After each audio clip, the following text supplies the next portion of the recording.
नमस्कार, आप देख रहे हैं कानपा एजुकेशन और मैं हूं चंदन चौबे। सोचिए अगर रशिया यूक्रेन वॉर में यूएसए या वेस्टर्न कंट्रीज के पास सिर्फ एक वेपन नहीं होता तो पूरा का पूरा गेम ही रशिया बदल देता, अपने फेवर में ले चुका होता रशिया यूक्रेन वॉर को, और फिर चाह कर भी कोई भी यूएसए या नाटो की दूसरी कंट्री कुछ नहीं कर पाती। अब आप बताइए कि ये कौन सा मोस्ट इंपॉर्टेंट वेपन है। आपने अगर इस वीडियो का टाइटल पढ़ा है तो आपको पता चल ही चुका होगा कि ये है यूएसए के डॉलर की global dominance as a global currency. आपको एक बात मैं अच्छे से समझा दूं कि प्रेजेंट सिनेरियो में इससे अच्छा एग्जाम्पल डॉलर की डोमिनेंस को समझने का कुछ हो ही नहीं सकता।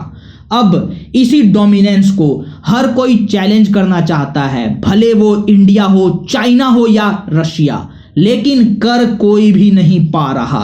आखिर इसका रीजन क्या हो सकता है? तो इसका रीजन आप समझने की कोशिश कीजिए।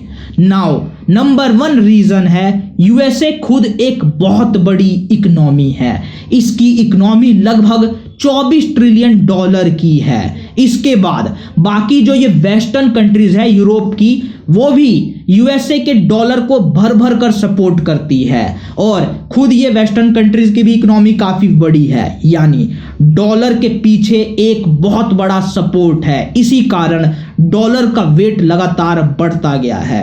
उसके बाद आप ये जानकर हैरान हो जाओगे कि यूएसए ने सऊदी अरेबिया के साथ बहुत पहले ही ऑयल के ट्रेड के लिए डॉलर को मैंडेटरी बनाने का एग्रीमेंट साइन कर लिया है। यानी ऑयल का जितना भी ट्रेड होगा वो सिर्फ डॉलर में ही होगा। और देखिए, सऊदी अरेबिया ठहरा ओपेक ग्रुप का पूरा एकमात्र बड़ा लीडर। तो जब लीडर जहां जाएगा वहीं पर बाकी कंट्रीज भी उसको फॉलो करेगी। इसीलिए ऑयल ट्रेड में डॉलर एकदम ज्यादा मैंडेटरी हो गया, और इससे डॉलर को एज अ ग्लोबल करेंसी काफी सपोर्ट मिला। अब इतना सपोर्ट कोई और कंट्री अपनी करेंसी के लिए चाह कर भी नहीं ला पा रही है।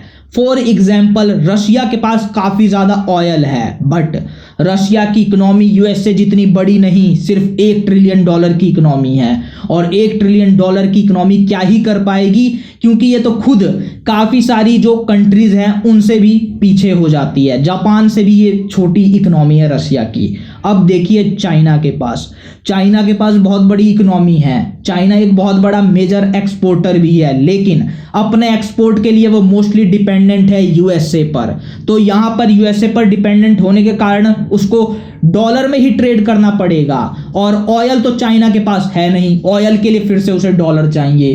तो इस तरीके से चाइना भी इसमें ज़्यादा कुछ नहीं कर पा रहा। उसके बाद से इंडिया का केस देखा जाए तो देखिए, मैं एज अ इंडियन ज़्यादा अपने बारे में जो रियलिटी होती है वही एक्सेप्ट करना पसंद करता हूँ। मैं यहाँ पर एज अ इंडियन होने के कारण सेंटिमेंट में आकर कुछ ज़्यादा नहीं बोलना चाहता। यहाँ पर रियलिटी सिर्फ इतनी है कि इंडिया के एक्सपोर्ट्स काफ़ी कम हैं, और इंडिया ऑयल पर डिपेंडेंट भी है, उसके लिए भी उसको डॉलर चाहिए ही। तो इस तरीके से इंडिया भी डॉलर को रिप्लेस नहीं कर पाया है। बाकी इन 3 कंट्रीज के अलावा जिनमें थोड़ी बहुत कैपेबिलिटी भी है, लाइक जापान और कनाडा और दूसरी कंट्रीज, वो एक्चुअल में चाहती नहीं है यूएस के डॉलर की डोमिनेंस को चैलेंज करना। और उसके अलावा जो बाकी छोटी मोटी कंट्रीज हैं वो चाह कर भी कुछ कर नहीं सकती।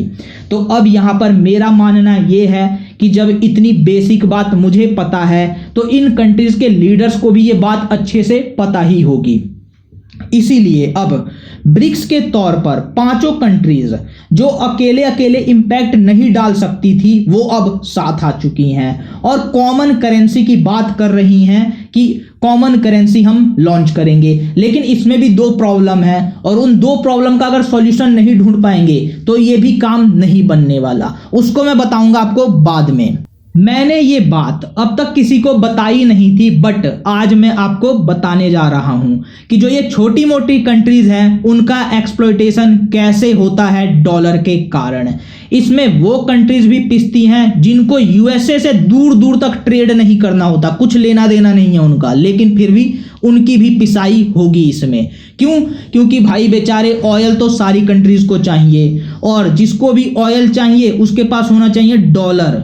डॉलर में ही वो पे करेंगे तभी उनको ऑयल मिलेगा, नहीं तो उनको ऑयल मिलेगा नहीं। इस कारण उनको खरीदना पड़ता है डॉलर, और इससे उनका एक्सचेंज रेट गिर जाता है, उनकी करेंसी सफर करती है, यहां तक कि उनकी इकोनॉमी भी डिस्टेबलाइज हो जाती है। और आपको एक बात बता दूं, जब वो डॉलर खरीदते हैं तो डॉलर डेनोमिनेटेड बॉन्ड्स कई बार खरीदना पड़ता है या कुछ ऐसी चीजें खरीदनी पड़ती है, इससे उनके ऊपर कर्जा बढ़ जाता है, और करेंसी जब उनकी फॉल होती है तो वो कर्जा चुका नहीं पाते, जिस कारण कई बार उनसे एक तरीके से डिफॉल्ट भी हो जाता है। तो इस तरीके की प्रॉब्लम्स कई सारी छोटी मोटी कंट्रीज जो है वो एक तरीके से डॉलर की डोमिनेंस के कारण फेस कर रही हैं, और इसीलिए भारत ने इन कंट्रीज के एटलीस्ट दुख दर्द को थोड़ा बहुत समझा है, और इसीलिए कहा है कि जो भी हमारे इंपोर्ट्स हैं, जो आप हमसे इंपोर्ट करते हैं, उसमें आप डॉलर में पे मत कीजिए, रूपी में ही पे कर दीजिए। कम से कम रूपी के कारण उनका एक्सचेंज रेट तो उतना फॉल नहीं करेगा, जिस कारण उनकी इकोनॉमी थोड़ी बहुत स्टेबलाइज रहेगी।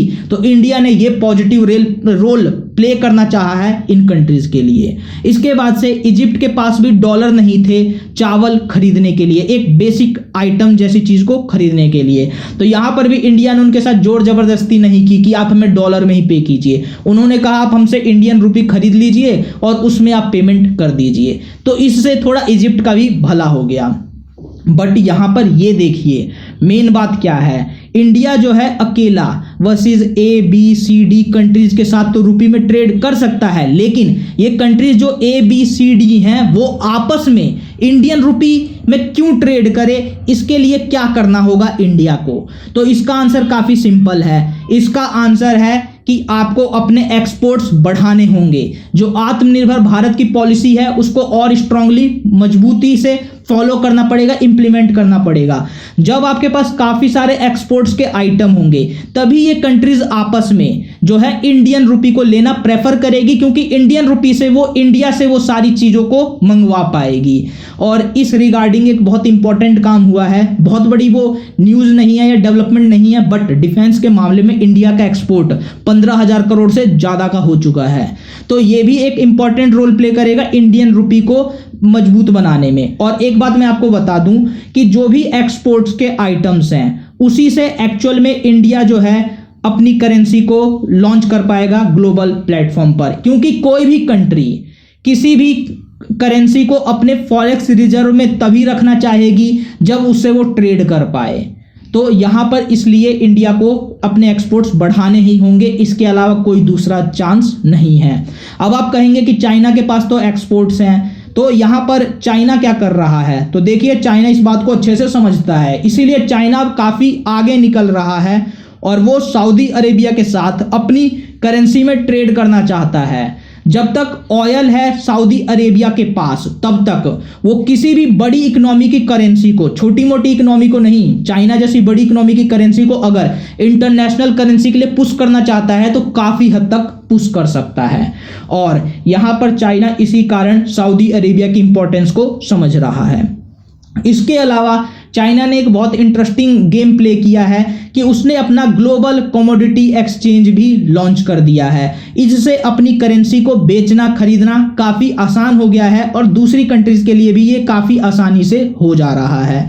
और यहाँ पर सबसे बड़ी नोट करने वाली बात यह है कि चाइना के लिए ये सब करना काफ़ी आसान है, दूसरी कंट्रीज को मनाना अपनी करेंसी को यूज़ करने के लिए काफ़ी आसान है। बट यहाँ पर एक ध्यान देने वाली बात यह है कि इंडिया जो है वो भी 18 कंट्रीज के साथ एग्रीमेंट साइन कर चुका है कि आप हमारी करेंसी को यूज कीजिए, लेकिन वो भी इतना हो नहीं पा रहा है क्योंकि यहाँ पर चाइना एक बहुत बड़ा एक्सपोर्टर है, सारी बात उसी पर आकर खत्म हो जाती है।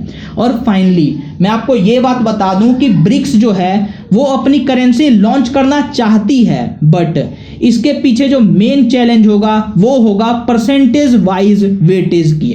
यहाँ पर चाहेगा कि रशिया का ज़्यादा वेटेज हो इस करेंसी के रिगार्डिंग, चाइना भी सेम चाहेगा, इंडिया भी सेम चाहेगा, और फिर ब्राज़ील और जो साउथ अफ्रीका है वो भी चाहेंगी। तो इसके लिए कैसे आपस में नेगोशिएशन होगी इसको देखना काफ़ी इंटरेस्टिंग होगा। और जो दूसरा बड़ा चैलेंज है वो है इंडिया और चाइना का। एक्चुअल में एक रिपोर्ट ऐसी आई है जो कहती है कि इंडिया जो है वो चाइना की करेंसी को प्रमोट नहीं करना चाहता, तो यहाँ पर साथ में चाइना के साथ मिलकर ब्रिक्स की कॉमन करेंसी बनाने में क्या ये जो मेजर ब्लॉक है उसको सॉल्व कर पाएंगे या नहीं कर पाएंगे, ये भी देखना होगा।